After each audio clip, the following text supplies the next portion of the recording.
Saludos, buenas noches, martes 19 de enero, en el entorno de las 9:30 de la noche, tiempo para un capítulo más de Y, para un capítulo más de la Y asturiana. Arrancamos la semana y les proponemos, contenidos variados que esperamos que sean de su interés. Comenzaremos hablando de la educación para adultos en Asturias, ya que en Oviedo, más concretamente en el Fontán, hay un centro especializado en personas adultas. Hablamos en todo momento de educación pública. Continuaremos hablando de leyes, ya que estará con nosotros el decano presidente del Colegio de Abogados de Oviedo.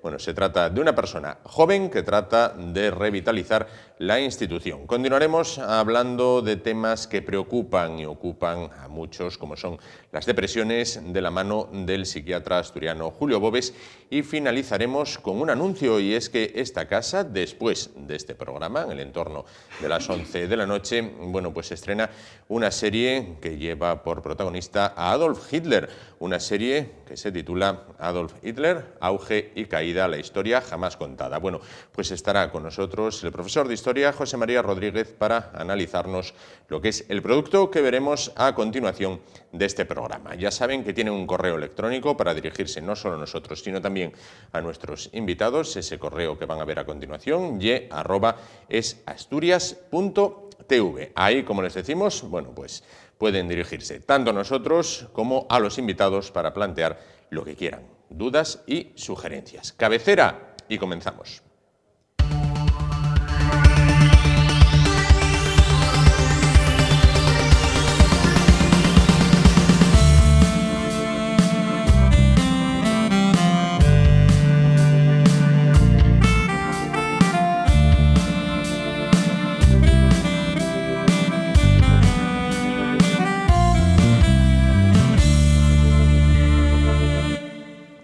Dentro de 2 días, la Escuela de Minas de Oviedo acoge la prueba libre de acceso a secundaria.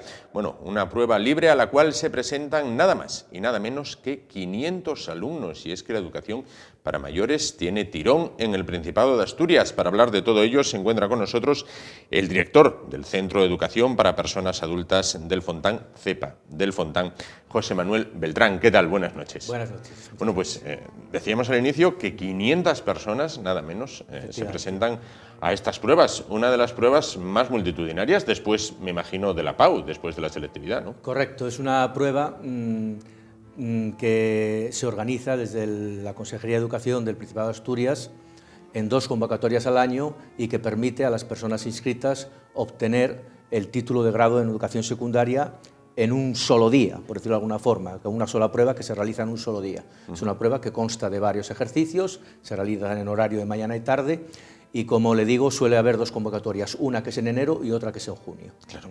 Vamos a hablar del centro que usted dirige, del Centro de Educación para Personas Adultas del Fontán. ¿Qué es ese centro? Pues el Centro de Adultos del Fontán de Oviedo es un centro de titularidad pública situado en el corazón de Oviedo, que en la actualidad atiende en torno a 1.200 alumnos de manera presencial o en la oferta educativa a distancia, además de ese otro número elevado de alumnos que se presentan a las pruebas, y que lo que pretende es dar respuesta a las necesidades formativas que tiene el alumno adulto, concretamente en nuestro ámbito de actuación, que es Oviedo, ¿no? Sí, perdón. Digo que dentro del catálogo de ofertas educativas que presenta el centro, sin duda la que más tirón tiene es de la que hablábamos antes, lo que tiende a la obtención del título de educación secundaria, que lo hay en varias versiones, varias opciones. Claro. Hablaremos luego, si le parece, de la oferta formativa. Correcto. Vamos a hablar del alumno, el alumno tipo. ¿Qué perfil, si es que hay algún perfil característico de alumno? Sí, el alumno tipo es precisamente ese alumno que se matricula para obtener el título de graduado en eso. En torno al 50% del alumnado en el Centro de Educación de Adultos de Oviedo, entre el 45 y el 50%, es un alumno que busca el título de graduado en secundaria. Luego hay otro 15% de alumnado que está en los niveles de formación básica, tanto de nivel 1 como de nivel 2, los que tienen menos nivel formativo, un poquito más, para luego ir progresando. Y después hay un 10% del alumnado que se presenta a hacer estudios de español para extranjeros, además de una oferta online como los cursos mentor o las competencias clave, etc. Es un alumno de un... Cuando hablamos de perfil, precisamente estuvimos trabajando en los últimos meses en el trazado de ese perfil del alumno. Es un alumno que tiene una edad entre 26 y 45 años. Se podría decir que el 50% de nuestro alumnado está en esa franja de edad. El 35% del alumnado es menor de 26 años, entre 18 y 26. 18 es un requisito indispensable, salvo circunstancias muy especiales, para estar en el centro. Ese es el 35%, y luego un margen más residual, en torno al 15% del alumnado, es mayor de 46 años.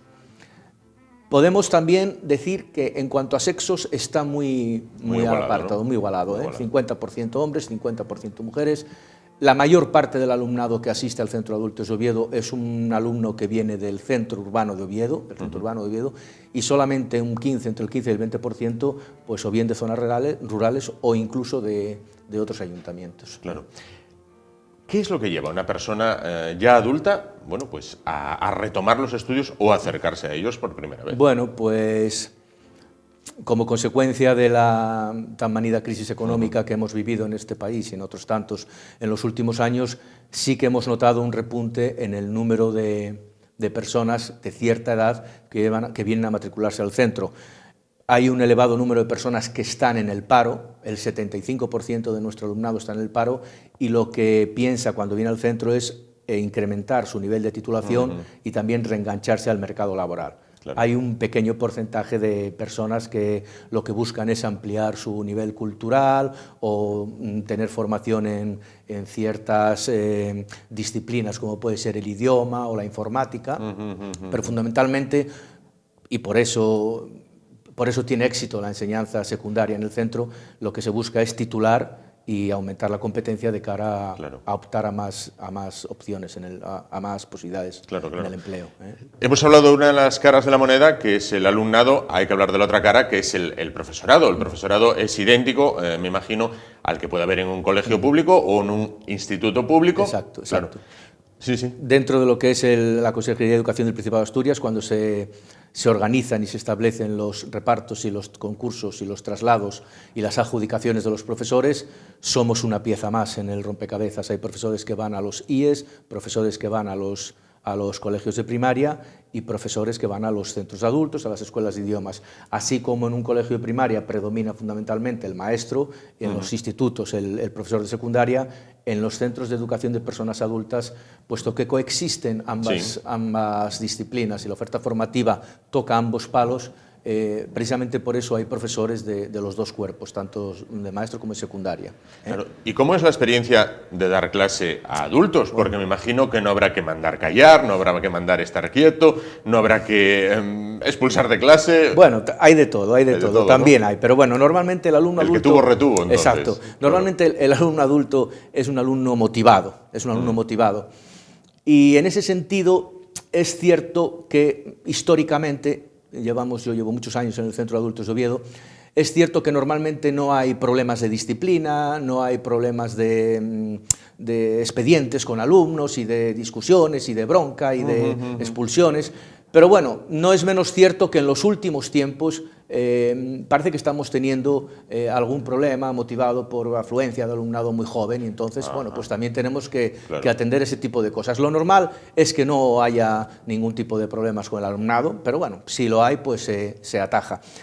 Y luego es un alumnado que hay que cuidar, es decir, el alumno adulto, igual que viene, si lo que nosotros le ofrecemos no responde a sus expectativas, es un alumno que también se va con facilidad. Claro. De hecho, uno de nuestros propósitos y uno de los objetivos que el Centro de Educación de Personas Adultas de Oviedo tiene este año es trabajar sobre el abandono escolar en este centro. En los centros de adultos en general hay mucho abandono y concretamente en el Centro de Adultos de Oviedo pues en torno al 20% del alumno abandona. Es un porcentaje amplio y nosotros estamos trabajando para reducir esos índices. Claro, abandono motivado, bueno, quizás por cuestiones familiares, porque les salga un trabajo y necesiten ocupar ese horario, me imagino. La mayor parte del alumno que abandona el centro es por cuestiones laborales, por enfermedad de un familiar, incluso porque no se siente que está aprovechando el tiempo, porque a lo mejor ese alumno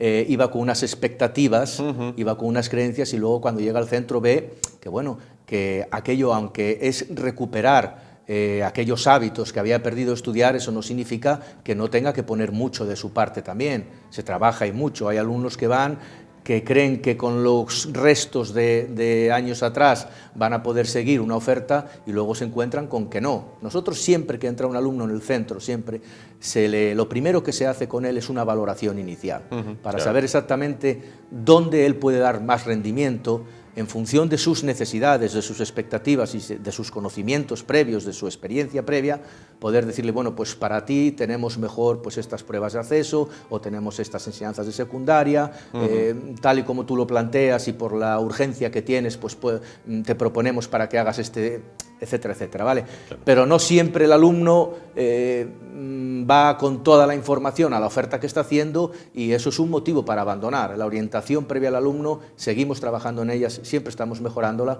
para que el alumno luego no se vaya. Claro. Centro de carácter público, con lo cual gratuito, la enseñanza presencial, porque en la online, con los cursos mentor, ya necesitan aportación, ¿no? Correcto.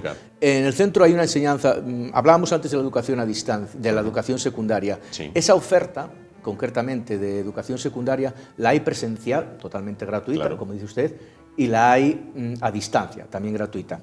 Cuando hablamos de enseñanza a distancia de pago, o de enseñanza online de pago, estamos hablando de los cursos mentor. Ajá. Los cursos mentor son unos cursos en los que el alumno se matricula, paga 24 euros al mes, recibe una instrucción previa y básica en el Centro de Educación de Personas Adultas Oviedo, donde es inscrito, para saber cómo entrar, cómo acceder él a la plataforma online y dónde encontrar sus materiales, dónde encontrar a su tutor, y a partir de ahí él hace el proceso de aprendizaje, lo lleva a él en su casa, y tiene un tutor que es el que le va corrigiendo y velando por su desarrollo de las actividades, que no está presente en el centro, sino que está en diferentes puntos de la geografía nacional.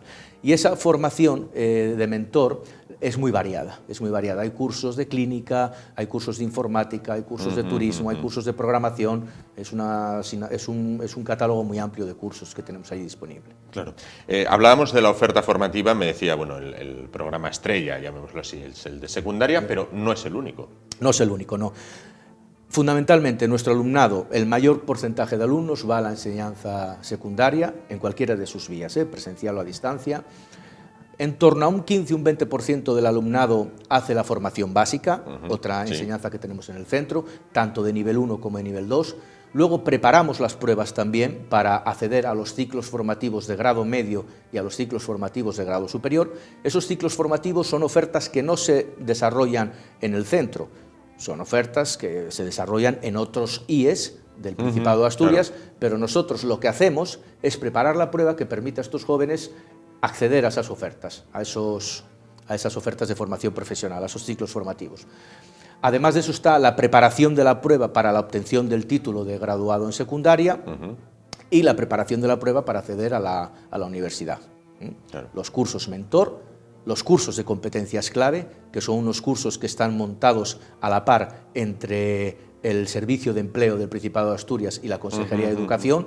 Son unos cursos en los que los alumnos en el Fontán reciben una formación que les permite acceder a los certificados de profesionalidad de nivel 2 de la Consejería del Departamento de Empleo del Principado, que tienen también mucho éxito. Y luego creo que me falta por hablar de los cursos de español para extranjeros. Sí, de eso le iba a preguntar. Que también es un grupo que funciona...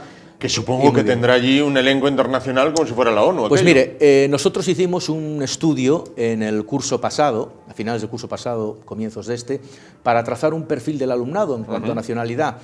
Y nos salió clavado. El 40% del alumnado es extranjero, el 60% del alumnado tiene nacionalidad española. Eso nos hace ver que efectivamente es una oferta, la de español para extranjeros, de éxito en el centro, una oferta además muy implantada, que funciona muy bien, que se trabaja muy bien y que los alumnos están, me consta, muy contentos. Claro, naciones de todo tipo, ¿no? De todo tipo, de todo tipo. Sí, ¿Más europeos, africanos? Más europeos también latinoamericanos, pero es muy variado, chinos también. No podría, tampoco tengo los datos exactos ahora, pero hay de todo, hay de todo. Por otra parte, el tema de acceso a universidad para mayores de 25 años. Bueno, también supongo que sea algo que las personas optan a ello. ¿Buena tasa de éxito? Sí, buena tasa de éxito. Nosotros, cuando una persona viene a matricularse al centro para realizar, para trabajar, para preparar la prueba de acceso a la universidad para mayores de 25 años, lo que sí le pedimos es que sea consecuente con su nivel y con sus estudios previos, ¿no? Sí. No se puede una persona que hace 30 años que no estudia nada y una persona que no tuvo oportunidad de estudiar en su juventud, etcétera, etcétera, y que ahora simplemente por el hecho de que tiene 40 años o 45 o más de 25 querer acceder a la universidad, no se puede ir engañada a esta oferta. La prueba de acceso a la universidad para mayores de 25 años es una prueba de cierto nivel y por lo tanto hay que tener ciertas competencias básicas ya adquiridas. En ese sentido es muy importante la orientación, pero una vez que el alumno asume que con su nivel lo previo es hacer un curso puente hacia esa preparación de esa prueba, o ya con su nivel puede acceder a la prueba y ya hace la prueba, entonces el éxito sí que es importante. ¿Y cómo es la historia del centro? ¿Cómo nace la idea de crear este centro aquí en Asturias, más concretamente en Oviedo? Este centro lleva en el centro de Oviedo, en el Fontán. Uno de los éxitos de este centro también, yo siempre lo planteo así, es su ubicación. El Centro de Educación de Personas Adultas de Oviedo está situado en un lugar privilegiado en Oviedo. Es un gran escaparate porque por allí pasan miles y miles de personas diarias y no es la primera vez que alguien que pasa por allí entra a enterarse, uy, esto que he visto, ¿qué es? Claro. Nace en el año 82, por lo tanto llevamos 30 y tantos años funcionando y nace pues por la necesidad de dar formación a las personas mayores, porque no todo el mundo en su juventud tuvo la oportunidad que tuvimos otros de acceder a estudios básicos, a estudios primarios, a estudios secundarios y a estudios superiores. Por lo tanto, yo creo que es de suyo que las consejerías y los estados pues den la oportunidad a las personas que no tuvieron la oportunidad en su momento de estudiar más tarde, ¿no? Hace años había alumnos más veteranos. Sí, yo recuerdo, yo personalmente llevo en el Centro de Adultos de Oviedo aproximadamente 20 años y sí recuerdo que en aquellos primeros tiempos había más alumnos más mayores. De hecho, los datos del estudio del que hablábamos antes habla de una mayoría de alumnos entre 18 y 25 y luego entre 25 y 45 años. Los menos son los mayores de 45. Pero bueno, yo recuerdo alumnos, ya datos concretos, ¿no? O sea, puntuales, pero sí recuerdo alumnos de 90 años. De 90 años. Sí. Con inquietud, simplemente por querer saber, o sea, porque ya no iban a optar a un También trabajo. es cierto que la oferta en el centro ha sufrido variaciones a lo largo del tiempo, ¿no? Hace unos años, en tiempos de bonanza económica, había más profesorado en el centro y nosotros podíamos impartir muchos talleres de poquitas horas de informática, de inglés, de francés, y eso atraía mucho al alumno. Poder tener en 4 horas a la semana pues una formación básica de inglés o de informática. Se empezó a poner de moda el uso de las computadoras. Y quizá en esas ofertas es donde teníamos más alumnado más mayor. Pero es verdad que luego llegó el recorte, lógico, y tuvimos que adaptarnos, ¿no? Y entonces hay unos criterios básicos para admitir a las personas en los centros adultos, pues quien no tiene titulación, quien la necesita para el empleo, un problema fundamental en este país, quien la necesita para acceder a unos estudios posteriores, superiores, como puede ser la formación básica para quien necesita ir a hacerla eso. Hay que pensar que la educación secundaria pues es el nivel mínimo de capacitación que tiene que tener un joven actualmente, ¿no? Menos de eso nada. Como curiosidad, ¿cuántos años tiene el alumno más veterano que tienen actualmente? Pues creo que 60 y tantos años, 67, 68 años. Bueno, no son tantos tampoco, claro. Bueno, para finalizar, las personas que lo estén viendo y quieran matricularse ellas o comentárselo a un familiar, oye, ahí está oferta, ¿cómo pueden hacer? Precisamente estamos ahora mismo, porque no todas las ofertas en el centro son anuales. De hecho, la mayor parte de la oferta es cuatrimestral, desde octubre hasta finales de enero y desde febrero hasta junio. Ahora estamos en ese proceso de cambio, de fin de un cuatrimestre e inicio del otro, y por lo tanto estamos en pleno periodo de matrícula. Yo animaría a todas aquellas personas que estén interesadas que se pasen ya, cuanto antes, por el Centro de Educación de Personas Adultos de Oviedo, que está en la calle Fontán número 4, que contacten con nosotros a través de nuestra página web o de nuestros perfiles en las redes sociales. Y bueno, allí les explicaremos, les vamos a recibir, les va a recibir nuestro equipo de orientación, nuestro equipo de inscripción y de matrícula, y les vamos a informar de toda la oferta que hay, de aquellas ofertas en las que todavía hay hueco y en las que todavía y en las que ya no, etcétera, etcétera. Pero bueno, en principio les animo a que se pasen por allí y nos pregunten y que tengan toda la información, porque les damos una información que a lo mejor no les encaja ahora, pero sí dentro de 4 meses cuando empiece el próximo curso. Pues José Manuel Beltrán, director del CEPA del Fontán, del Centro de Educación para Personas Adultas del Fontán. Dicen que el amor no tiene edad, el conocimiento tampoco. Tampoco claro, tiene edad, claro. Efectivamente. Pues, no, la verdad es que son iniciativas públicas que no deben de faltar, ¿no? Todo el mundo debe de tener derecho a estar en un continuo proceso de formación. Estés trabajando, no estés trabajando, nosotros los profesores estamos sometidos a un permanente proceso de formación, estamos realizando continuamente cursos, todos los trabajadores también a través de los planes de formación. Por lo tanto, con más razón las personas que tienen menos recursos o que no están trabajando, yo creo que tienen que tener acceso a todo este tipo de iniciativas. Pues muchísimas gracias por estar con nosotros esta noche y acercarnos lo que es la realidad de este. Muchas gracias a vosotros y ahí me tenéis cuando haga falta. Muchas gracias. Vale. Nosotros nos vamos a publicidad, nada, ya lo saben, tan solo un par de minutos y volvemos para hablar con el decano del Colegio de Abogados de Oviedo. Hasta dentro de un momento.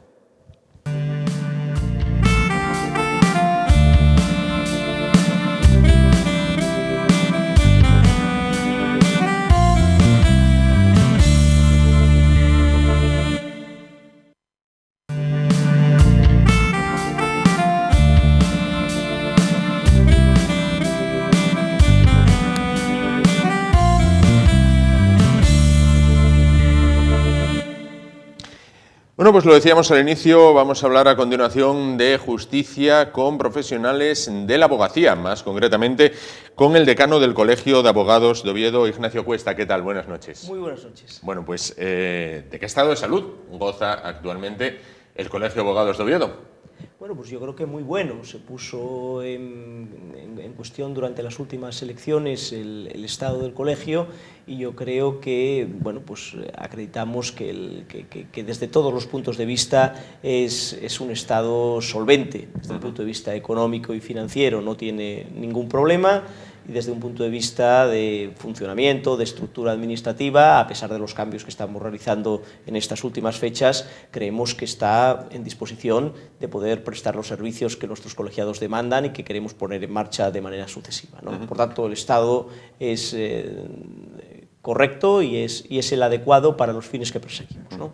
¿Cuántos colegiados tienen actualmente? Pues aproximadamente tenemos unos 4.000 y pocos colegiados, de los cuales pues unos 2.200 son colegiados ejercientes y el resto son colegiados no ejercientes. Claro, colegiados al paro, digamos. No, al paro no. Quiere decir que son personas que en su momento se incorporaron al Colegio de Abogados, pero que no están ahora mismo ejerciendo la profesión, en una parte importante, y en otros casos colegiados que sí están ejerciendo la profesión, pero como quiera que no acuden a tribunales, a litigios, por ejemplo, abogados de empresa, sí, pues se les considera como abogados no ejercientes, pero indudablemente colegiados como los demás. Claro. ¿Qué ofrece el colegio a sus colegiados? Pues el colegio realmente lo que pretende es ser útil, ser eficaz para el ejercicio y el quehacer diario de los compañeros. Y desde ese punto de vista pretendemos ofrecer aquellos servicios que les puedan resultar interesantes en el ámbito formativo, en el ámbito de ayuda al colegiado, en el ámbito de la tramitación de las quejas que pudieran bueno, pues interponerles ciudadanos o otros compañeros que tienen enfrente.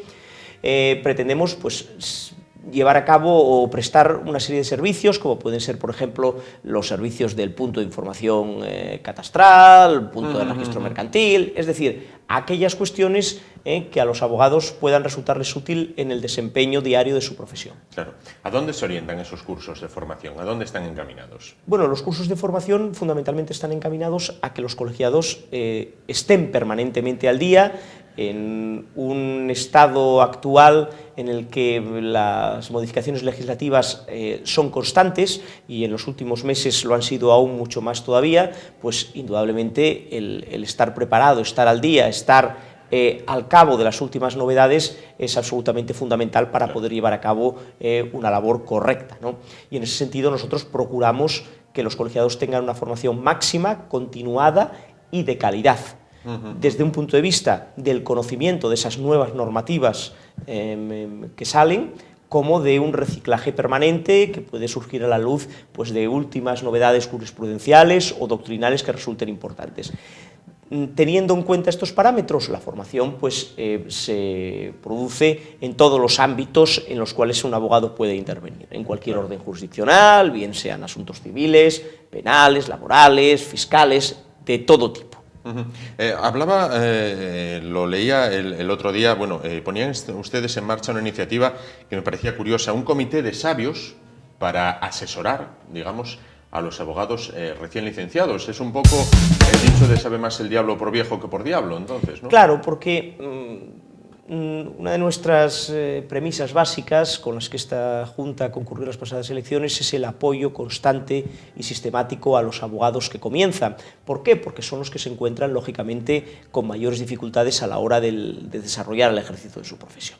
Bueno, en muchísimas ocasiones, todos lo hemos vivido cuando hemos empezado, el colegiado, cuando se le presenta un asunto en su despacho, ni siquiera tiene una idea de por dónde puede encaminarlo. Claro. Bueno, pues para ese primer asesoramiento, para ese primer apoyo, para esa primera ayuda de por dónde podemos tirar con un asunto determinado, es para lo que pretendemos constituir este comité de sabios, constituido o integrado por compañeros ya veteranos, que se muestran dispuestos a ayudar a los colegiados más jóvenes, de tal manera que estos, ante esa dificultad o inquietud que puede generar el no saber cómo enfocar o encarrilar un determinado asunto, pues puedan contar con el apoyo y asesoramiento de estos compañeros que de manera altruista pues se brindan a apoyar a los compañeros que llevan menos tiempo. Claro, y es que me imagino que como en todo, en esto también la experiencia es un grado, ¿no? Pues indudablemente.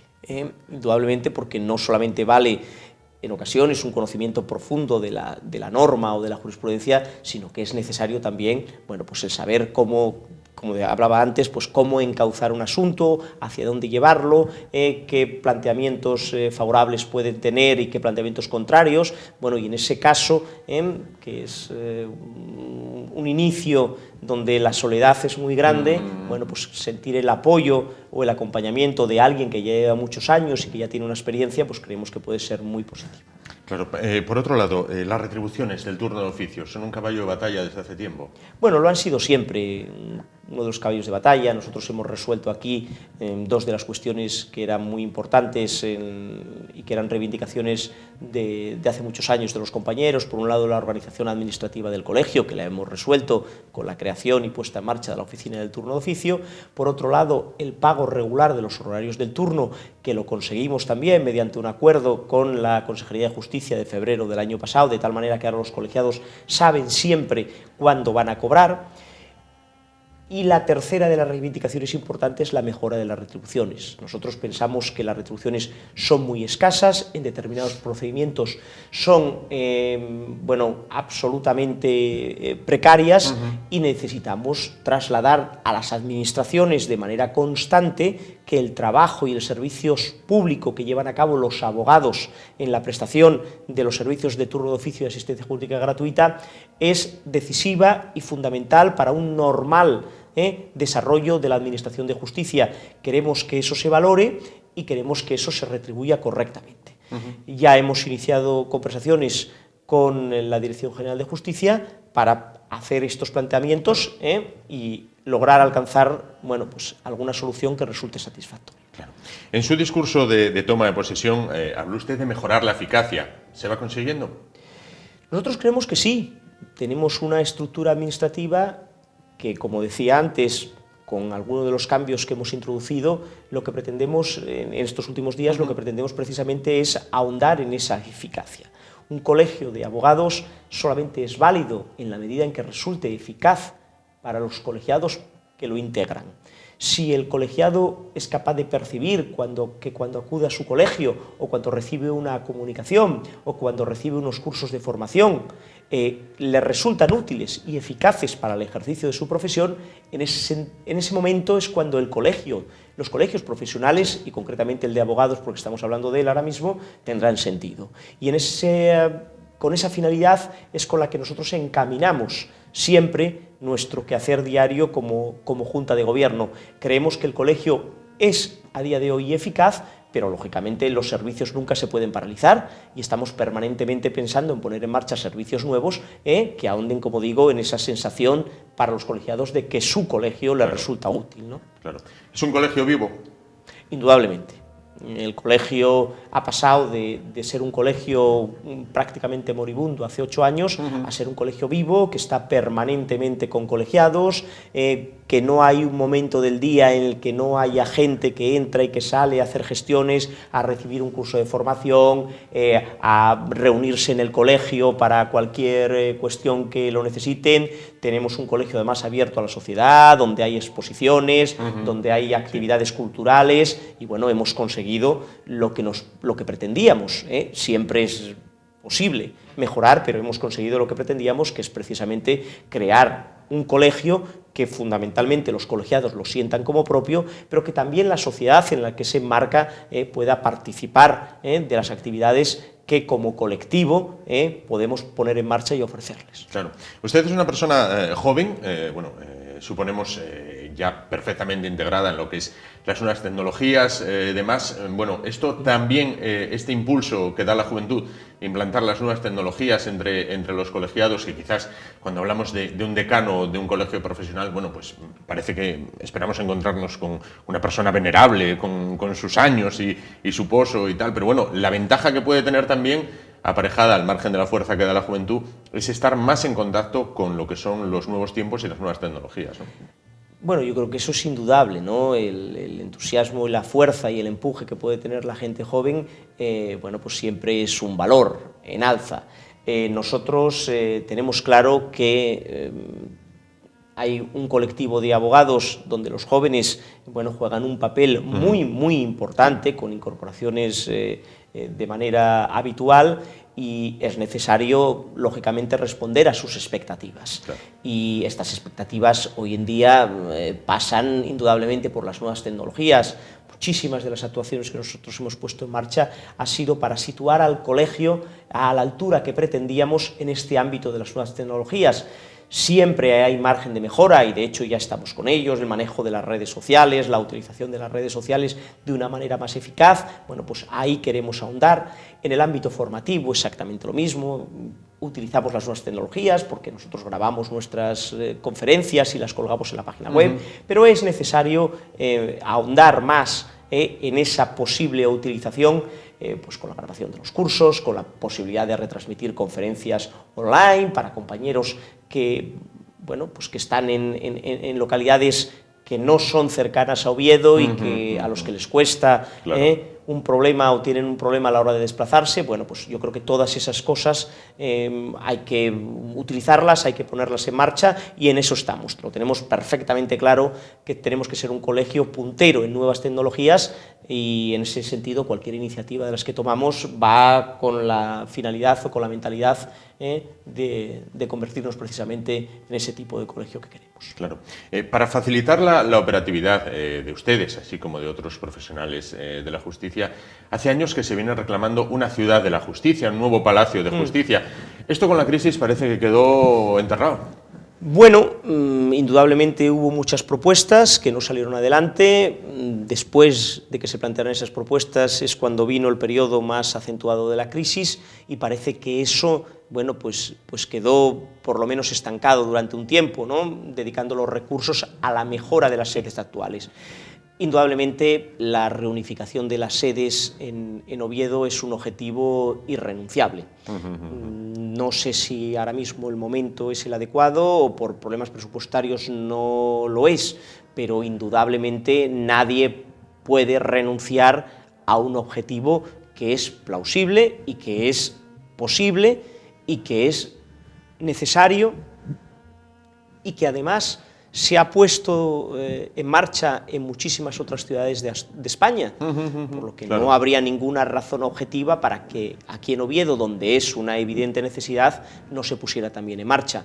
El Colegio de Abogados siempre ha estado dispuesto a colaborar con la Dirección General de Justicia, con la Consejería de Justicia del Principado de Asturias y con el resto de los operadores jurídicos para aportar su experiencia, para aportar su opinión sobre un proyecto que, insisto, como decía hace un momento, pues es absolutamente irrenunciable para nosotros. Claro. Arranca en León estos días un juicio muy mediático, el de esta política del Partido Popular que fue asesinada en un puente. Bueno, va a ser un juicio conjurado. Estos juicios tan mediáticos como puede ser este, como fue el de los padres de esta niña Asunta, la niña en Galicia, bueno, que presuntamente fue envenenada por sus padres. Cuando hay un juicio de estos, el abogado, digamos, defensor de la persona acusada, siente que ya ha habido un juicio paralelo en los medios de comunicación, es decir, sería muy difícil defender a una de estas personas cuando este juicio ya se trató, o este caso ya se trató en los medios de comunicación y prácticamente a los padres de esta niña, aunque tuvieran una defensa, ya habían sido dados por culpables por programas y programas y programas de televisión y radio. Bueno, ese riesgo existe y yo creo que el profesional no puede, lógicamente, abstraerse de la realidad donde vive y sobre todo de la trascendencia mediática que tienen estos juicios.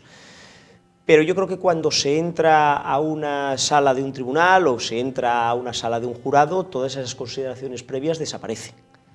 El Ministerio Fiscal hace su trabajo, los letrados de la acusación hacen su trabajo y los letrados de la defensa también lo hacen.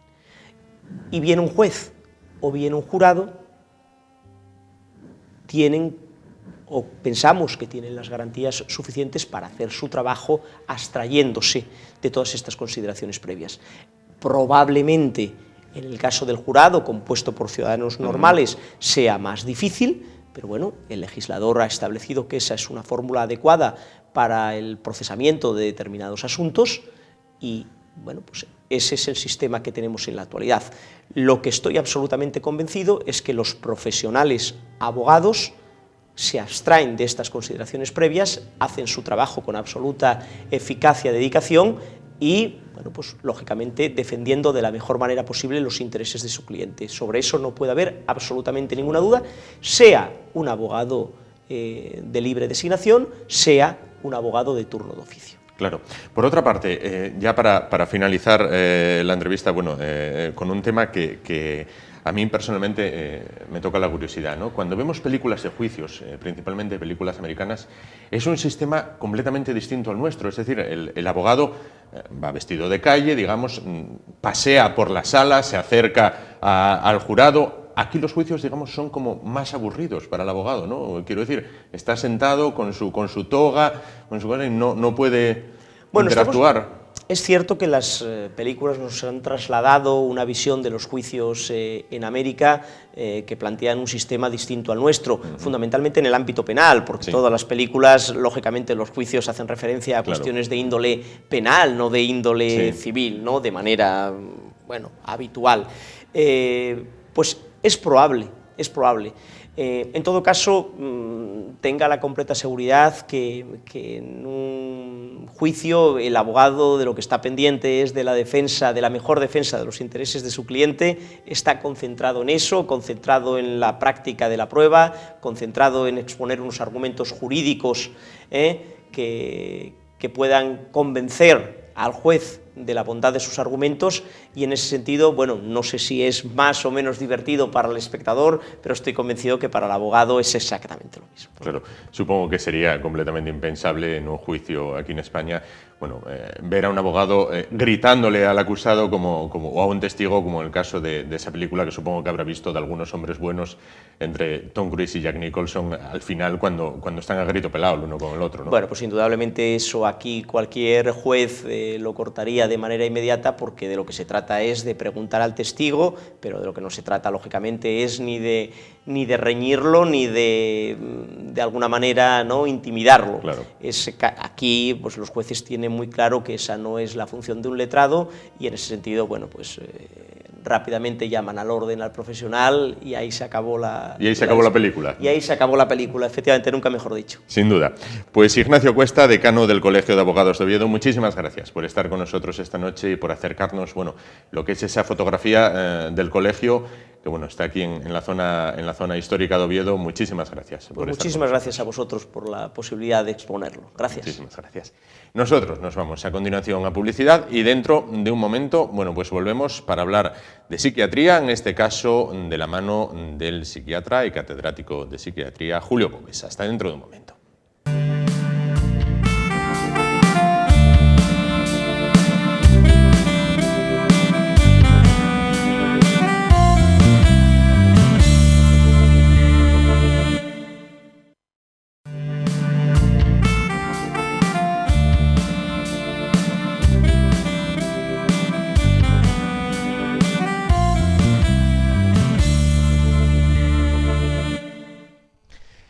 Bueno, pues aquí estamos de nuevo a vuelta de publicidad. Se lo decíamos al inicio, vamos a hablar del modelo de vida actual que llevamos, que según opinan muchos, bueno, pues es un modelo de vida muy rápido, bueno, y que afecta a la salud, no solo física, sino también mental de las personas. Para hablar de ello contamos esta noche con una voz autorizada. Se trata de Julio Bóves, catedrático de psiquiatría y jefe de servicio del área sanitaria de Oviedo. ¿Qué tal? Buenas noches. Buenas noches. Bueno, pues decía yo al inicio, si vivimos muy estresados, si ese estrés nos repercute en lo físico y en lo psíquico también.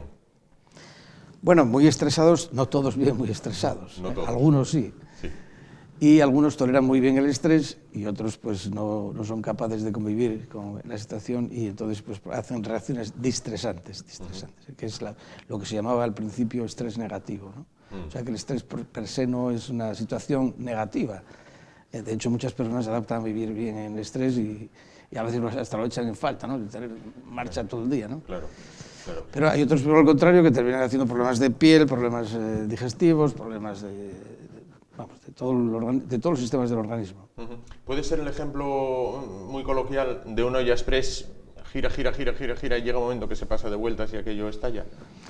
Bueno, para los que tienen distrés, sí, pero la mayoría no hace de distrés, la mayoría convive con el estrés, ¿no? Aprende a vivir y prefiere trabajar 5 días o 4 días, muchas horas, 14 horas, y luego tener 2 o 3 días otro tipo de actividades, en las cuales también pues procuran tener mucha actividad, ¿no? Hay gente que es hiperactiva y que rinde bien, o sea que no son personas que estén descolocadas por la velocidad, ¿no? Claro. Ahora que cita usted la hiperactividad, actualmente se diagnostica a muchos niños hiperactividad.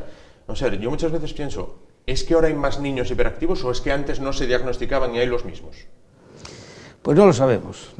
Lo que sí sabemos es que el trastorno por déficit de atención e hiperactividad es un trastorno que tienen los niños, que está en la literatura científica de la psiquiatría y de la psiquiatría infantil desde hace muchas décadas, desde hace más de 70 años, y por lo tanto esos diagnósticos se podían haber hecho hace 70 años y ahora.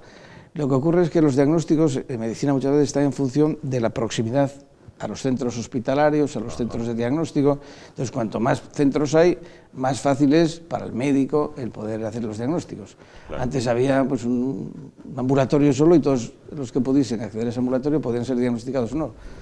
Y ahora pues, hay centros de salud que están mucho más cerca de la comunidad, de todo el mundo, y por lo tanto el acceso al diagnóstico es más fácil.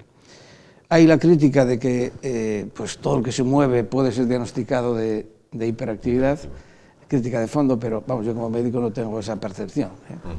Lo que sí es cierto es que niños en tratamiento en la actualidad son muchos más que los que teníamos hace una década o que los que teníamos hace 3 décadas. Pero eso no quiere decir que haya hiperdiagnóstico, o sea, que haya sobrediagnóstico, ¿no? Y de hecho, pues los niños que están en tratamiento siguen en tratamiento hasta el final de la adolescencia y ahora pues siguen en tratamiento en la vida adulta. Claro. porque eso, entre otras cosas, lo notan los familiares, cómo cambia un niño con hiperactividad cuando se le pone tratamiento y cuando pues, no lo tenía. Claro. De las gratificaciones más importantes que tiene un psiquiatra es cuando los padres le vienen a abrazar por lo que ha cambiado el niño, ¿no? Y no es que nosotros hayamos hecho magia, sino simplemente que hemos puesto un tratamiento a una enfermedad que tiene tratamiento, ¿no? Claro. Precisamente para hablar de tratamientos, ¿se abusa de fármacos en los tratamientos psiquiátricos? Bueno, los tratamientos psiquiátricos son pocos, afortunadamente. Nosotros, dentro de todos los tratamientos psicofarmacológicos que se utilizan en el país, los psiquiatras somos responsables del 17%, una parte pequeñita. Sí. El resto de los psicofármacos los utilizan los médicos de familia, los internistas, los ginecólogos, los cardiólogos, etc. O sea que todas las especialidades utilizan los psicofármacos, fundamentalmente para producir relajación, para producir ansiolisis, para producir facilitación del sueño o prolongación del tiempo de sueño, en fin, para problemas más bien sencillos. Y, por tanto, ¿hay sobretratamiento farmacológico en psiquiatría? Más bien no, más bien no. De hecho, todo eso es relativo. Claro, tendríamos que ver cuántos fármacos utilizamos en España por paciente y diagnóstico y cuántos se utilizan en Alemania, en Inglaterra, en Francia, que son los de nuestro entorno. Y nosotros estamos por la media. Donde más fármacos se utilizan es en Francia, después en el Reino Unido, en Inglaterra. O sea que los países más civilizados utilizan más psicofármacos que nosotros. Claro. Por lo tanto, esto es bueno, es malo, bueno, no se sabe lo que quiere decir, pero que simplemente que la asistencia pues tiene a veces la pastilla más grande en un país que en otro. Claro. El tamaño del ansiolítico de un país es mayor en los países germánicos que en los países del sur. ¿Y eso qué quiere decir? ¿Que están más enfermos ellos que nosotros? Bueno, que utilizan un fármaco más fácilmente que en los países del sur, donde pues, la gente hace más ejercicio, está más expuesta pues, a la actividad social, en fin. Hay otros componentes para hacer que las personas estén más relajadas o estén con buen tono. Claro. Por otra parte, ¿hay tratamientos alternativos a los psicofármacos? Bueno, depende para qué. Para los problemas menores, habitualmente lo que utilizamos es casi siempre medidas psicoterapéuticas, otras medidas del entorno, el ejercicio, la relajación, etcétera. Pero para los problemas graves, evidentemente, las otras medidas no aportan mucho, no pueden con las enfermedades. O sea que para las enfermedades mentales graves es imprescindible utilizar los psicofármacos, imprescindible. Claro. ¿Qué aporta la psicoterapia en esos casos? Pues aporta a lo mejor un 15% en el resultado final del tratamiento, ¿no? O sea que hay algunas enfermedades muy agradecidas a la psicoterapia y otras que, bueno, pues desgraciadamente aportan muy poquito, ¿no? Claro.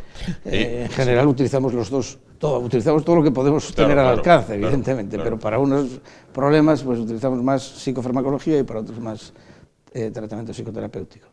¿Asturias presenta alguna característica diferencial con el resto de España? Yo leía en una ocasión que Asturias y Galicia son los lugares de España donde más suicidios se producen. Sí, exactamente, es así desde hace varios años. No sabemos del todo a qué se debe que estemos en números rojos, por decirlo de alguna manera, porque son los que más muertes por suicidio tenemos, pues no es para presumir, es para cambiar la foto, ¿no?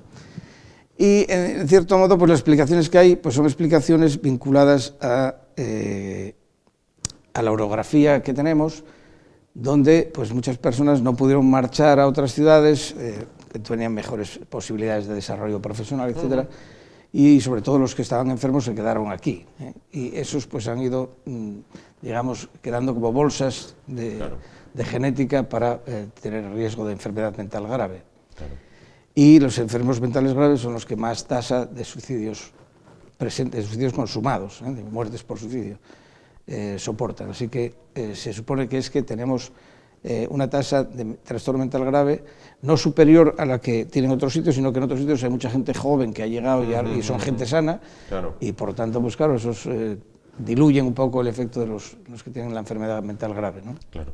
Vamos a hablar de las depresiones. ¿Qué diferencia hay, si la hay, entre estado de ánimo depresivo y depresión? Bueno, lo uno forma parte del otro. Las personas que tienen trastorno depresivo, pues una de las características de los criterios para el diagnóstico es tener estado depresivo, ¿no? Estado depresivo no es decir estoy depre, o hoy estoy bajo, hoy estoy no sé cómo, o me siento así, o me siento así. Estas personas que están enfermas de depresión, pues evidentemente notan que no es que hoy o esta semana o este mes, sino que llevan ya muchas semanas, muchos meses incluso, en una situación donde no pueden con la vida, no encuentran sentido, se pasan la mayor parte del tiempo en la cama, acostados, sin actividad, les cuesta trabajo seguir incluso una conversación sencilla, evitan las relaciones sociales, desde un punto de vista de rendimiento, pues obviamente no tienen ni rendimiento personal ni rendimiento social y quedan de algún modo excluidos del sistema social, ¿no? O sea que son personas que tienen una gran tristeza, lo que nosotros llamamos tristeza patológica, que eso es distinto del señor que tuvo un disgusto, que tuvo pues, una pérdida en la familia y puede llorar o no puede llorar, pues porque lo vio enterrar o porque lo vio, o porque en casa nota que falta fulano, pero no quiere decir que tenga una depresión. Está en una situación de duelo y por lo tanto es lógico que esté triste. Se admite que hay una tristeza normal y una tristeza patológica. Bueno, me imagino también que no hay un solo tipo de depresión, que hay varios tipos de depresión, como puede ser, por ejemplo, endógena, exógena, vamos, no es una depresión única e inalterable. Así es, o sea que hay subtipos de depresión, lo mismo que hay subtipos de diabetes o hay subtipos de otras enfermedades, ¿no? Y hay unas que están más condicionadas por el patrón genético que han heredado, que suelen ser las depresiones que se llaman, internamente los clínicos las llamamos depresiones endógenas, y que se transmiten familiarmente con una prevalencia bastante alta de patrón genético alterado, que nosotros buscamos a través de los polimorfismos genéticos, que es buscar dentro de algunos tipos de gen que están en sitios determinados, y ahí buscamos las alteraciones en el orden de las proteínas que conforman ese núcleo, ¿no? Sí. Bueno, estos son los que, digamos, heredan, pero heredan por los genes. Y luego hay otros que se llaman depresiones exógenas, que tienen que ver con que en muchos casos se han desencadenado por causas externas, incluidas las enfermedades. Es muy frecuente que muchas veces empezamos a ver un paciente con una depresión y al final termina siendo un cáncer de cabeza de páncreas. Y los clínicos lo saben muy bien. Bueno, alguien que empieza así, que es joven y que no había tenido antecedentes, descartar que no tenga problemas digestivos, sobre todo de páncreas, o los que tienen problemas tiroideos. Es muy frecuente también que empiecen a ponerse lábiles y tristes, y una de las cosas que hay que descartar rápidamente antes de poner ningún tipo de tratamiento, ni farmacológico ni psicoterapéutico, pues es descartar que no tenga una enfermedad endocrina, pero las más frecuentes en las estudios son las patologías tiroideas. Y luego también están aquellos que tuvieron desgracias y que al paso de los meses y los meses pues van recuperando parcialmente, pero que no son capaces de normalizar la situación, ¿no? Y tenemos que ayudarles con antidepresivos porque de lo contrario no normalizan la situación. Es muy frecuente pues, que después de un año, pues, las madres sobre todo que pierden a hijos, o sea, el desencadenante mayor para producir un cuadro depresivo siempre es la pérdida de un hijo. Claro. Eso, vamos, desmonta una familia entera. Empieza todo el mundo a estar triste, por supuesto, al principio, primer mes, segundo mes, cuarto mes, llegamos al mes 12 y hay una parte de la familia que ya, bueno, mal que bien va dando los pasos, pero hay algún miembro de la familia que no levanta cabeza y le tenemos que ayudar porque si no, no sale de la depresión. Claro. Entonces, ¿se cura una depresión? En general, tienen buen pronóstico. 2/3 de las depresiones responden bien a los fármacos y no requieren grandes maniobras especiales, ¿no? Pero hay una parte pequeñita que esos requieren tratamientos más especiales. A veces hay que incluir los choques, en lo que se llamaba en sus tiempos electroshock, y que en la actualidad pues más o menos están dando paso a los tratamientos de estimulación transcraneal, que es el mismo procedimiento con otras ondas, en vez de ser la corriente eléctrica, pues son otras ondas que nosotros aplicamos sobre todo en la corteza frontal, la parte anterior del cráneo, y que vamos a un área determinada de la corteza frontal, que es el área 25, y ahí es donde más respuesta obtenemos para los pacientes depresivos, ¿no? O sea que en algunos casos hay que hacer maniobras más complejas y combinadas, pero en general son pacientes personas que tienen esta enfermedad que es bastante agradecida al tratamiento. ¿Y cómo es importante el entorno de una persona con un trastorno? Quiero decir, el entorno familiar, el entorno de amistades. Hombre, el entorno teóricamente es un entorno que puede ayudar, pero no siempre termina ayudando, porque muchas veces la familia lo que quiere decir a la persona enferma, pero si no tienes nada, hombre, si esto es simplemente que te pongas de pies, tienes que levantarte, tienes que madrugar, tienes que venir con nosotros, o sea, quieren invitarle a ser normal, pero el paciente ve que por más que le invitan a que venga con nosotros, que hay que salir, que hay que no sé qué, que tal, y él se ve imposibilitado, y entonces tiene la sensación de que no lo entiende ninguno. ¿De qué más quisiera yo que poder hacer eso que me decís? Porque es lo que yo quisiera, pero no puedo. Veo que pasan los días y no acabo de mejorar. Lo único que puedo es ir para la cama y estar tumbado, no quiero ver a nadie, no puedo nada, no quiero salir a comer, en fin, un desastre. Entonces, a veces las familias no reconocen que esto es una enfermedad y entonces creen que es un tema de ponerlo de pie, ¿no? Como cuando hay alguien que tiene un trompazo y está herido en el suelo y enseguida la gente llega y quiere ponerlo de pie. Pues es una cosa así, quieren ponerlos en eutimia, pero sin darse cuenta que eso no es posible, ¿no? Claro. O sea que a veces las familias, si no entienden bien la enfermedad, y se entiende mal, los trastornos depresivos se entienden mal, a veces entienden que es una situación caprichosa de fulano o de perengana, esto es que es una vaga, esto es que... O sea, prejuicios. Claro. Es decir, que muchas veces vale más dejar que discurra un poco la enfermedad, que se vaya soltando. Hombre, nosotros lo que hacemos es invitar a la familia a que escuche, evidentemente, que esto, pues fulano de tal hasta ahora no lo hacía, o solo lo hace cuando está en crisis, ¿no? Y segundo, que lo que necesita fulano en esas circunstancias es simplemente que haya cierta tranquilidad en su entorno, que note que la familia está disponible, que la familia asume que esto es una cierta carga para todos, pero que hay esperanza en la medida que los tratamientos pueden mejorar la situación, ¿no? O sea, que las familias muchas veces les tenemos que echar un poco para atrás. Déjese usted de negar la enfermedad, porque este señor está así porque tiene una enfermedad, que no es porque se haya empeñado ahora en tumbarse en la cama todo el día. Claro, ponerse así, sin duda. Volvemos un poco al inicio de la entrevista, cuando le preguntaba si vivíamos estresados. Actualmente, el fútbol, por ejemplo, es una válvula de esa olla a presión, una válvula en la cual una persona completamente normal, con un trabajo, digamos, de 8 a 3 y muy cumplidor en su trabajo, pero de repente el domingo va al estadio, se transforma, grita, insulta, chilla, y yo a veces pienso, si lo estuviéramos grabando con una cámara y luego lo pusiéramos, ¿no se reconocería? Bueno, primero, si el fútbol es una válvula, pues claro, para los que van al fútbol y siguen el fútbol, sí, puede serlo, porque de hecho en el campo se permite cierta desinhibición, o toda la desinhibición, menos bordero, menos molestar mucho a los de al lado, pero ya se ve que ahí hay insultos, hay coros incluso con insultos, hay lo que se necesita, y eso ayuda, ¿eh? De hecho, hay unas terapéuticas que se llaman de gritos primarios, o pues el que dice que pues mire, yo subo al naranco y me pongo allá a dar gritos y no molesto a nadie, pero bajo 9 y tal. Bueno, o sea que la necesidad de expresar a veces las tensiones que uno tiene, las dificultades que uno puede tener en el contexto, pues a veces hace que uno tenga ganas de gritar o de expresar, ¿no? Y el fútbol, claro, que es una manifestación de expresión de todo tipo, de animar a unos y de silbar a otros, o de protestar contra unos y animar a otros, ¿no? O sea que sí, claro que tiene un papel, no es que sea una terapia por sí misma, pero facilita la expresión de situaciones emocionales que cuando uno está muy contenido y mucho tiempo, pues necesita facilitar desahogar, salida, ¿no? De alguna manera, ¿no? Eso es. Quería preguntarle también, usted es jefe de servicio del área sanitaria de Oviedo. Sí, bueno, señor. en Oviedo estaba la Cadellada como centro psiquiátrico, se construyó Luca. ¿A dónde fueron los pacientes que había en la Cadellada? Bueno, efectivamente, estaba en la Cadellada. Yo los 3 primeros años de mi carrera fueron dentro del hospital psiquiátrico. Y ahí aprendí muchísimas cosas, porque ahí estaban los enfermos más graves que había en la región, y por lo tanto pues, eran los casos que más podían enseñar. Claro. Y además estaban muchos de ellos ya diagnosticados y ya se veía la evolución que habían tenido, y por eso estaban ahí dentro. O sea, que eran los casos más graves y que peores resultados terapéuticos presentaron.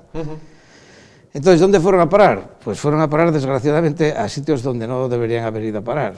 Unos y otros, los que mejor suerte han tenido y los que mejor se pudieron adaptar, pues en la actualidad están en residencias geriátricas, porque todos ellos ya en estos momentos tienen edad de más de 65 años, y como no tenían muchos medios o no tenían medios de la familia para poder estar en otros sitios, pues fueron a parar a residencias del sistema público, del ERA.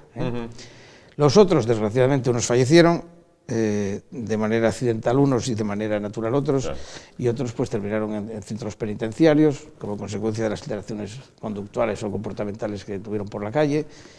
Y bueno, pues los que están en las residencias pues están en buenas condiciones, buenas condiciones de cuidados, quiero decir. Y lo único que pasó es que tuvieron un tiempo donde no se preveyó que era necesario tener instalaciones intermedias para poder dar las altas gradualmente y que fuesen, pues en fin, saliendo de la instalación nosocomial, pasar a pequeños centros de día o pequeños centros donde pudiesen estar residiendo y luego por el día tener actividad. y eso pues se pudo ir desarrollando, pero años muy posteriores. O sea, que hubo unos años donde sacamos, un señor pasaba de estar ingresado en el psiquiátrico 30 años y al día siguiente era vecino de Oviedo sin domicilio. Claro.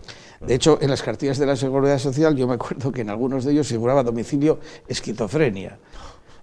Bueno, pues porque se pensaba que con aquello orientarían a los médicos de la ciudad para saber que era un paciente del hospital psiquiátrico, ¿no? Claro. Eso en la actualidad, bueno, pues ya no existe afortunadamente, pero se cometieron errores en aquel entonces. La intención era válida, pero faltaban las instalaciones, Claro, las instalaciones a donde transferir progresivamente a los enfermos, ¿no? Para finalizar, una vez que acabe este programa, una vez que acabe el Magazine Y de hoy, vamos a estrenar una serie sobre la figura histórica de Adolf Hitler. Es quizás el ejemplo más claro de un trastornado que llega al poder y logra arrastrar a un pueblo tremendamente culto, no un pueblo tribal como era Alemania. Pues mira, hay mucha literatura estudiando la vida del Führer, y porque en realidad el resultado ha sido una locura, lo que la gente llama es una barbaridad esto, ¿no? Sí. Pero eso no quiere decir que él fuese un enfermo mental. No se ha podido demostrar nunca que él fuese un enfermo mental. Él lideró aquella situación en Alemania, tuvo un éxito tremendo, consiguió una adherencia del pueblo alemán sobre sus ideas y sus comportamientos tremenda, y con esa situación de liderazgo pues estaba dispuesto a cometer barbaridades de todo tipo. Pero la pregunta es, ¿estaba enfermo mental Adolf Hitler? No podemos decir que fuese un enfermo mental, pero sin embargo los productos de su elaboración intelectual pues eran auténticas barbaridades. Bueno, por lo tanto, no todas las locuras que se hacen están hechas por enfermos. Claro, claro. A veces los enfermos, como puede usted suponer, pues tienen mucho estima como consecuencia de que todos, sin querer o sin entender el daño que les podemos producir, pues pensamos que todo lo que se hace barbárico en la sociedad pues es debido a que son enfermos, y no hay tal cosa. Para nada. Y por lo tanto, cada vez que pasa algo, digo, seguro que está enfermo y tal. Se pueden hacer barbaridades y no estar enfermo mental. No estar enfermo para nada, claro. Y esto a los enfermos mentales les perjudica muchísimo, porque les atribuimos gratuitamente cosas que no son propias de la enfermedad. Hay muchos enfermos que no hacen ninguna tontería a lo largo de su vida. Es decir, el señor que cree que es el gobernador de la isla barataria no molesta a nadie. Además no lo dice para que no le presten pleitesía o para que no tal. Y el que cree que es Napoleón igual, y el que cree que lo persigue la ETA, pues más bien lo que hace es estar con mucha cautela, escondido, vigilante y tal, pero no molesta a nadie, ¿no? O sea, que muchos de los enfermos no tienen ningún tipo de comportamiento agresivo para nada. Ni agresivo ni peligroso. Nosotros eso lo decimos muchas veces para que se tenga en cuenta que al objeto de no incrementar el estigma de los enfermos mentales o de las personas que tienen enfermedad mental, que se tenga en cuenta que el índice de agresividad que tienen, o el potencial de agresividad que tienen los enfermos mentales es así como 5 veces menor del potencial de agresividad que tiene de media la organización social. Claro. O sea que el número de personas que cometen crímenes todos los días o que cometen agresiones por las razones que sean, pues es relativamente, es mucho mayor que las que cometen los enfermos o las personas que tienen enfermedad mental.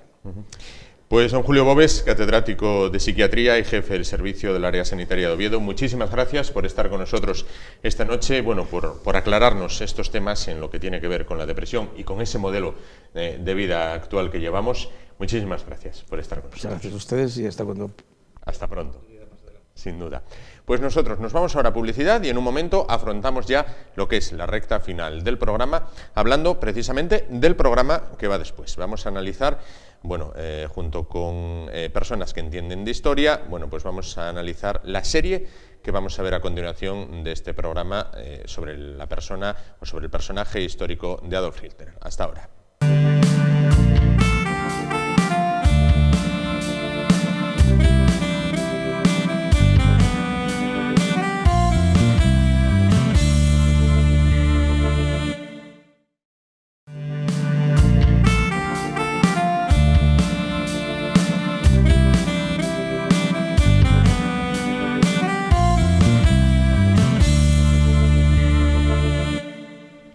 Bueno, pues afrontamos la última parte del programa de hoy. Le preguntábamos hace tan solo unos minutos al doctor Bobes por la figura de Hitler, de que de quien, como saben, bueno, pues al final de este programa, una vez que finalice el mismo, estrenamos una serie documental en esta casa, y para hablar de esa serie, bueno, pues se encuentra con nosotros el profesor de Historia, José María Rodríguez. Buenas noches. Hola, buenas noches. Bueno, pues vamos a estrenar, una vez finalice este programa, esta entrevista, la serie documental Hitler, auge y caída, la historia jamás contada.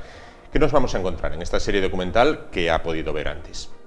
Bueno, es una serie de 2 capítulos, de algo más de 1 hora de duración cada uno, que bien, como tantas otras, pues narra efectivamente la aparición de la figura de Hitler en Alemania, todos sus comienzos, los primeros pasos de su vida, su juventud frustrada como artista, su paso por el ejército y luego los inicios de su carrera política, su ascenso al poder, el desarrollo de su dictadura y luego por último pues la guerra y la debacle final.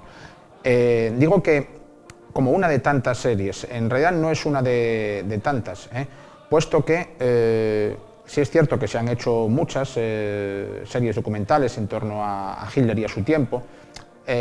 Otras que hemos podido ver se centran más quizás en todo el ambiente sociopolítico, socioeconómico que vivía Alemania y Europa en esos años. Tratan también la figura de Hitler, por supuesto, pero se centran más en ese ambiente. Pero en cambio esta se centra casi exclusivamente en la propia figura de Hitler en sí, como persona. Analiza su trayectoria personal, los recursos que usaba para hacerse oír, para llegar a su público, a su gente. En ese sentido puede tener un interés muy particular desde ese punto de vista. Luego, para los que ya hemos visto más documentales, más series de esta época, de estas características, incluye imágenes que desde mi punto de vista, si no son inéditas, al menos son poco vistas. Son poco vistas, otras estamos acostumbrados a ver muchas imágenes repetidas de los documentales del Tercer Reich. No, aquí yo creo que son imágenes bastante significativas, curiosas. Puede que algunas no sean de demasiada buena calidad, son en blanco y negro, algunas pocas en color, pero esa posible falta de calidad la compensan con un gran valor documental. El autor o alma mater de este reportaje es Joachim Fest, autor del libro del hundimiento, que dio luego paso a esa película. Es un autor de garantía en este sentido, muy conocido dentro y fuera de Alemania, en todo el mundo, periodista y historiador que ha dedicado prácticamente toda su vida y todo su esfuerzo a acercarnos a la figura de Hitler y del Tercer Reich. De todas formas, bien, y es una serie antigua, me refiero. No es de estas últimas series recientes que han aparecido en estos últimos 5 años, puede que la serie tenga, no sé exactamente, 15 años o más, pero bueno, eso no desmerece en absoluto, nos aporta una perspectiva diferente a otras que quizás hoy en día buscan más la espectacularidad, los efectos, las imágenes coloreadas. Pues no se trata exactamente de eso. Imágenes inéditas para muchos de los espectadores, en este caso, algunas de ellas también lo señalaba, en color, imágenes no solo de los altos jerarcas nazis, sino también un poco de la vida en Alemania de por aquel entonces. Sí, de la vida cotidiana, claro, a ver. Aunque he comentado antes que la figura... Vamos a ver a continuación unas imágenes mientras hablamos. Bueno, ahora nos las servirán. Bueno, pues ahí las tenemos, algunas de las imágenes, ¿no? Sí, estas son las imágenes de presentación de la serie en uno de esos actos, fastuosos que tanto gustaban a Hitler y a los jerarcas del partido nazi organizar y protagonizar. Y como decía, bien, es casi inevitable, si haces una serie de este tipo tienes que hacer una referencia al contexto, a la actualidad de la época, a la actualidad socioeconómica de Alemania, que era terrible, cambiante, cómo vivía la gente en aquellos momentos, cómo la gente se vio en unas situaciones límite, y eso en parte les llevó a apoyar a Hitler en unas elecciones, y cómo ese luego apoyo, gracias a los mecanismos de propaganda que los nazis manejaron como nadie, se mantuvo e incluso se incrementó durante todo el periodo de la dictadura nazi. Bueno, pues ese tipo de cosas las podemos ver aquí. Una serie en 2 capítulos. En el primero, Sí. que es el que emitimos hoy, ¿qué es de lo que trata? Sí, el primero se extiende desde, bueno, pues desde los primeros pasos de Hitler a un joven, a un desconocido, a un artista, aún cuando era un bohemio joven artista fracasado, su paso por el ejército en la Primera Guerra Mundial, que lo marcó profundamente, su regreso como excombatiente y ya sus primeros pasos políticos. En primer lugar, bueno, pues como simple agitador, luego como fundador junto con otros del primer partido nazi, su golpe de Estado fracasado en 1923, el putsch de la cervecería, su estancia en la cárcel, que fue para él un verdadero revulsivo, salió de aquella prisión pues, fortalecido en sus ideales, y luego ya la auténtica carrera política, el ascenso meteórico del partido nazi, a la vez que Alemania pues eso, se iba descomponiendo económicamente y políticamente. Él cabalgó esa ola, te muestra cómo va dominando los recursos de la retórica y de la convicción, va ganándose a las masas, y luego ya, bueno, pues las elecciones que le llevan al poder, y el capítulo termina ya con él como canciller, pero aún no es, digamos, Führer dictador, con la muerte del presidente de la República, Hindenburg, que era el único obstáculo, digamos, hasta cierto punto, desde un punto de vista formal, que le impedía a él ya proclamarse Führer, dictador, con plenos poderes. Una vez desaparecido ese obstáculo, entonces ya comienza, aunque ya en realidad había comenzado, de hecho, no, pero la auténtica dictadura nazi. Y a partir de ahí ya esa fase corresponde al segundo capítulo. ¿Y el segundo capítulo? El segundo capítulo ya es los nazis en el poder, Hitler en el poder, los pasos que da de cara ya, pues en primer lugar, por ejemplo, en la política interna, a la represión de los judíos, que no se muestra demasiado en la serie. Hombre, hace referencia, pero no es precisamente una serie que muestre directamente el Holocausto. Eso quizás se le puede reprochar.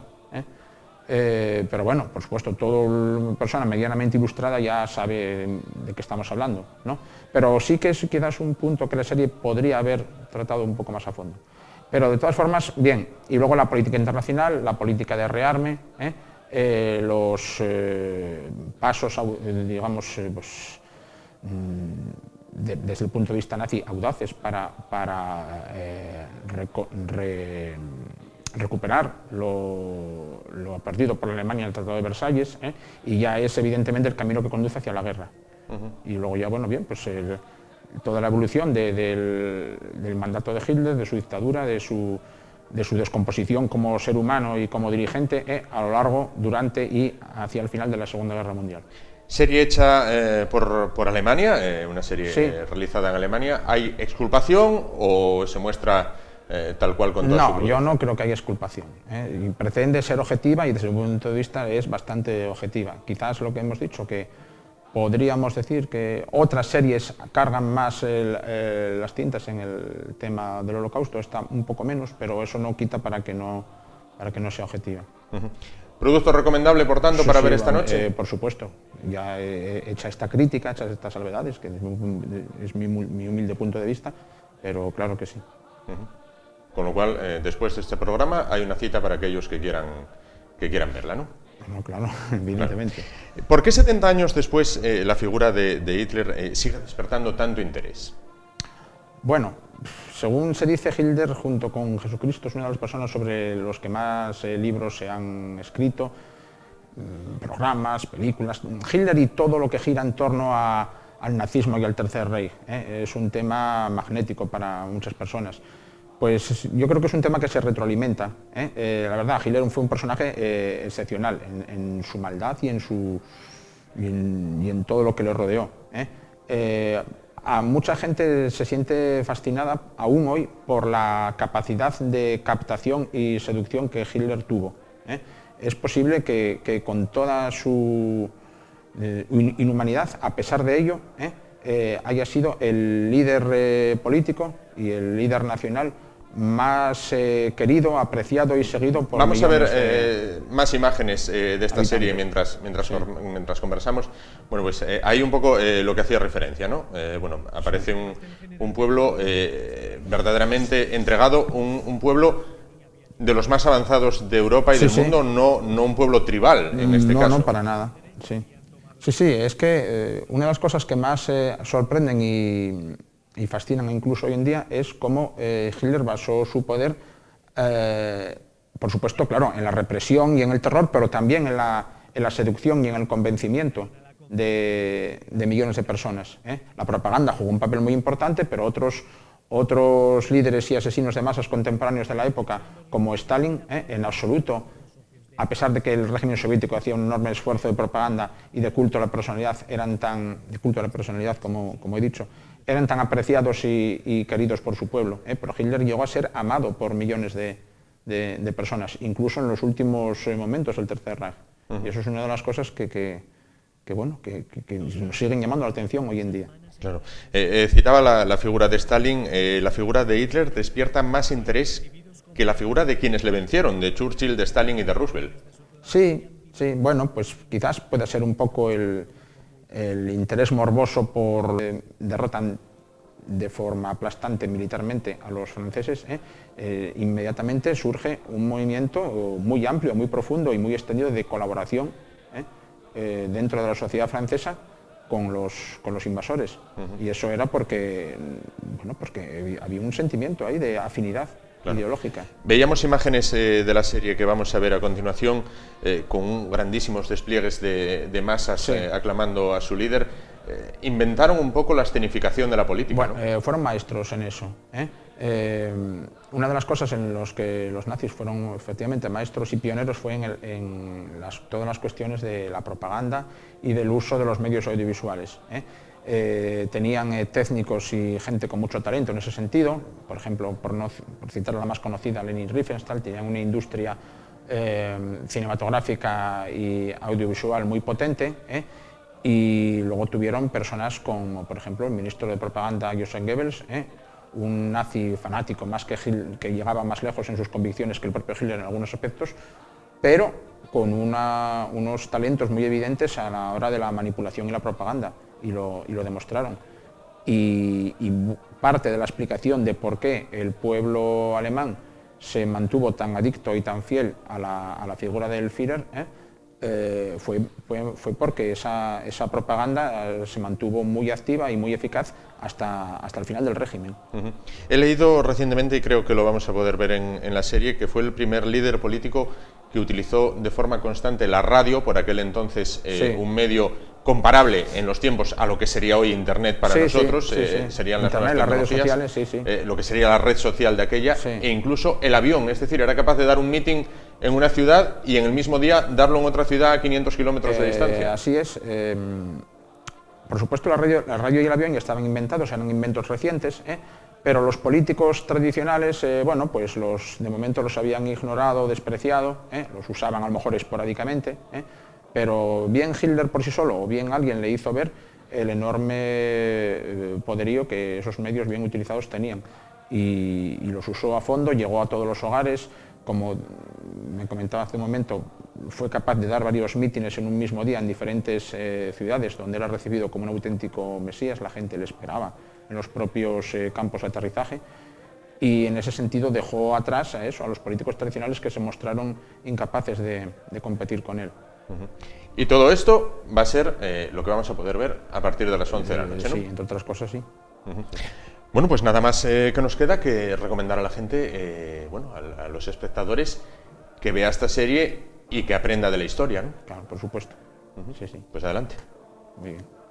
Bueno, pues con ello nos quedamos con esa recomendación. Hoy, a partir de las 11 de la noche, una vez finalice este programa, para ser más exactos, les dejaremos con la serie Hitler, auge y caída, la historia jamás contada, realizada por Joaquín Fes. Muchísimas gracias por estar con nosotros esta noche, por adelantarnos lo que es el contenido de esta miniserie de 2 capítulos. Bueno, y no podemos decir que a disfrutar de la misma, pero bueno, sí a aprender. A aprender, sin duda, que es para lo que principalmente son las series de historia y más las que tienen este contenido. Muchísimas gracias.